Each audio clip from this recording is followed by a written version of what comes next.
السلام علیکم ګرانو کتونکو واجد خان ما او تاسو ګورئ پرایم ډیجیټل کہانی ګرانو کتونکو څنګه تاسو لپاره روزه مبارکه ده او په پیښور ښار کې هر دکاندار چې کوم دی خپل ریټ نه سرکاري ریټ نه چې کوم دی سیوا ریټ اخلي موږ سره په دغه ټیم باندې دوه ایس مجسټریټ صاحبان موجود دي فوډ او دی به اوزي بهر په روډ باندې به چیکینګ کیږي دا ټول به موږ تاسو سره شیر کوو مونږ اول شاهد خان سره خبرې کوو هغې نه پس بیا کمال صاحب هم ولاړ دی دې دواړو نه به تپوسونه هم کوو او په روډ باندې څومره ګرفتاریان کېږي ټول به تاسو سره شیر کوو السلام علیکم وعلیکم السلام. پهله خپل تعارف وکړه شاهد خان شاهد علي اسسټنټ فوډ کنټرولر پېښور. او دا نن به چې تاسو کوم بهر وځئ نن به انشاءالله موږ وځو کسابان دي دې کې د پکوړو والا دي پیو والا دي د فروټ فروش دي په هغې باندې کمپلینټونه دي انشاءالله دا ټول به ګرفتارو او جیل ته به لیږو. وجه څه ده ریټونه یې ګران دي موږ به یې چک کوو انشاءالله ټیسټ پرچیز به پرې کوو چې چا ریټ ګران وي او سرکاري ریټ نه بر وي نو به موږ جیل ته لیږو. سرکاري ریټ هسې مثال د سیب څه دی او دې څه ریټ به لکه تاسو به تلي پرچیز کړی خو به تاسو وي خامخا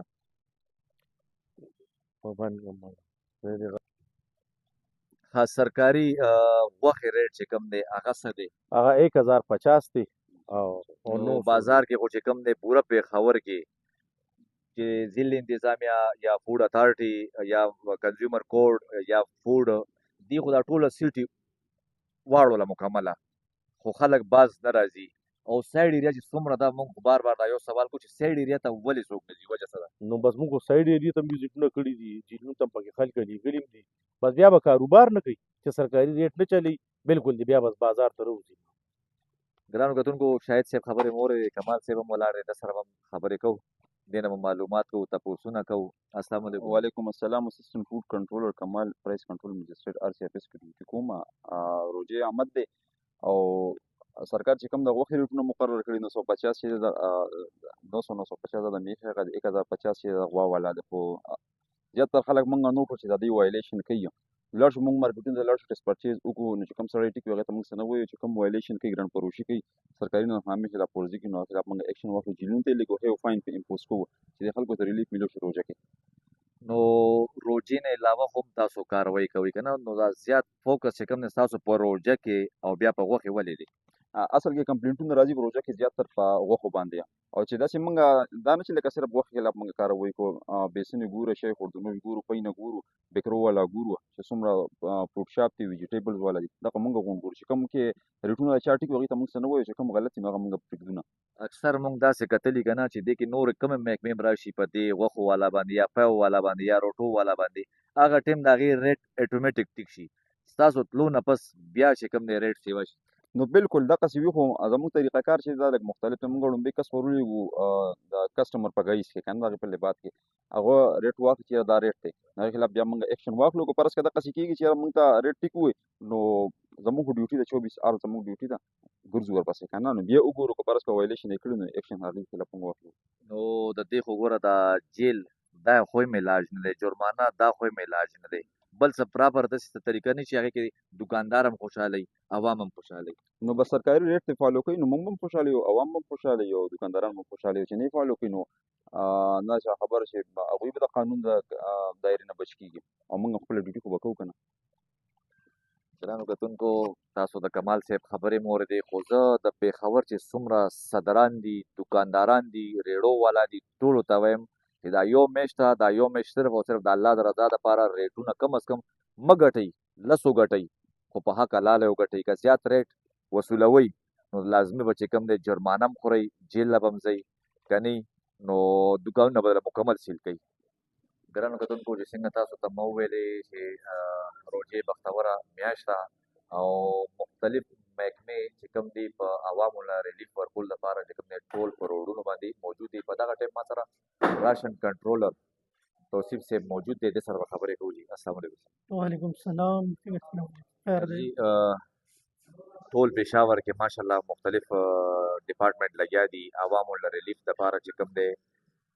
ټول پېښور کې چې کوم دی چیکینګ هم کېږي چا ریټ سیوا دی جیل هم پکې لاړل څه ویل غواړي تاسو بسم الله الرحمن الرحیم اول خدا خبره ده چې کله نه رمضان شروع شوی دی نو د سی ایم صاحب ډایرکشن دی او چیف سیکرټري صاحب ډایرکشن دی چې څوک هم چې په ګران فروشۍ کې مبتلا دي دا خلک چې څوک ګران څیزونه ګران خرڅوي نو دوی خلاف بلا امتیاز کارویانې کوي. موږ کوشش کوو چې خلکو ته عوام ته سرکاري نرخ باندې چې څونه څیزونه دي اسینشل کماډیټیز دي دا ټول ورته میلاو شي. نو دې دپاره مونږ مختلف ټیمونه تشکیل کړي دي مختلف علاقو کې چاپې وهي کم ځای کې چې څوک د سرکاري نرخنامې نه بره څیزونه خرڅوي هغه مونږ اول خو جیل ته لیږو ځکه چې دا خلک چې کوم دي کمپلینټس ډېر زیات راځي بیا هغې نه بس جرمانه پرې لګوي. دا راته ووایي که نه چې دا ټول چې څومره کسابان دي پای والا دي روټو والا دي 2 3 ځل جیل ته ولاړه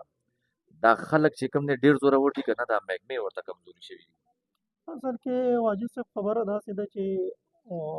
موږ خپل بھرپور کوشش کوو دا کسانو خو دا ده چې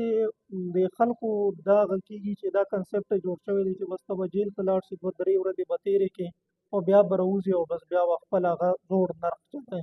نو موږ کوشش دا کوو چې ډسټرکټ ایډمنسټریشن دی یا فوډ ډپارټمنټ دی انډسټریز ډپارټمنټ دی فوډ سیفټي اتھارټي دي چې څونه دي موږ کوشش دا کوو چې دا کسان جیل ته ولېږو. جیل ته دې د وجې لېږو چې دا خلک په رای راست باندې راشي چې کوم موږ سرکاري نرخ ورته مقرر کړی دی په هغې کې دوی دا ریټونه خلکو ته دا څیزونه په هغې ریټس باندې خلکو ته ورکوي. نو دا چې جرمانه کې جرمانه هغه دوی صرف سمپل ووایي چې بس هسې هم جرمانه کېږي 40,000 50,000 1 لک روپۍ جرمانه ده هغه واپس دوی عوام نه په یو ورځ کې بیا وباسي. نو موږ دا کوشش کوو چې دوی جیل ته ولېږو چې لږ دا روژه په جیل کې تېره شي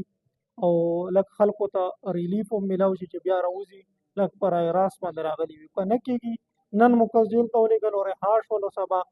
یې بیا هم جیل ته لېږو چې د خپل په نرخ یا په سرکاري نرخ باندې څیزونه نه ورکوي. شاور چې کوم ټول ایریا دي موږ تقریبا 4 ټیمونه جوړ کړي دي چې هغه مختلف ایریاز کې مختلف هغه کې ټایم کې چاپې وهي هغه موږ سهار سحري ټایم کې شي یا افطاري نه پس شي یا افطاري ته چې این ټایم ورنږدې وي دې ټایم موږ دا هغه کوو. دا اکثر د اندرون شهر کې دا وي چې دا کسابان ځکه دا وي چې اکثر ایکسس د خلکو مونږ ته پته نه لګي که نه د مونږ کوم سټاف دی سټاف د بهر علاقو نه ډیپیوټډ وي هغه علاقې دوی نه پټې وي. اوس زمونږ کوشش دا دی چې کم دا سټیز کې کم علاقې کمې لارې کوڅې پټې پاتې شوي دي چې هغې ته مونږ ورسېږو هغه دي عوامو ته مونږ ریلیف ورکوو.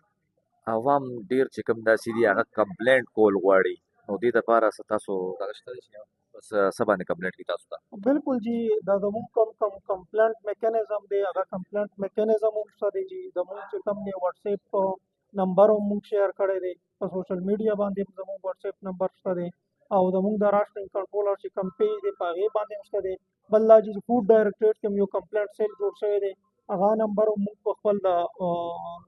فیسبوک په پیج باندې شیر کړی دی هغې باندې هم خلک کمپلینټ کولی شي. بل دا چې ډسټرکټ ایډمنسټریشن هم خپل نمبر یې شیر کړي دي چیف سیکرټري باندې سی ایم باندې نو مختلف فورمز دي چې په هغې باندې دا خلک کمپلینټس کولی شي هغې باندې موږ بیا ایکشن اخلو. دا ستاسو ټیم به چې نن ځي څه به چیک کوي؟ موږ خو چې دا ده چې ټول ایریا چې کوم د فوډ آیټمز دي کوشش دا کوو چې اټچ شي خو دا ده چې موسټلی چې کوم موږ ته کمپلینټس یا د خلک هغه کېږي هغه په غوښې په نرخ باندې او د سبزیانو چې کوم لیمو دی پیاز دی ټماټر دی په دې په نرخو باندې هغه کېږي. نو موږ کوشش دا دی چې دا مین دا ټارګیټډ اپریشنز وکړو او چې دې کې څوک ملوث دي نو هغې خلاف کاروایي. ګرانو کتونکو چې څنګه تاسو ته ما وویلې چې فوډ مجسټریټ صاحبان به موږ سره ځي مارکیټ به چیک کوي دکانونه به هم چیک کوي نو هغه ټول تاسو وکتل آر سی صاحب سره هم موږ خبرې وشولې. کوشش کوئ زما ورونو د روژې مبارکه میاشت ده په دنیا کې چې کوم دی انګریز او هندو داسې نور دغه ذات والا کسان چې هغه مسلمان ته ریلیف ورکوي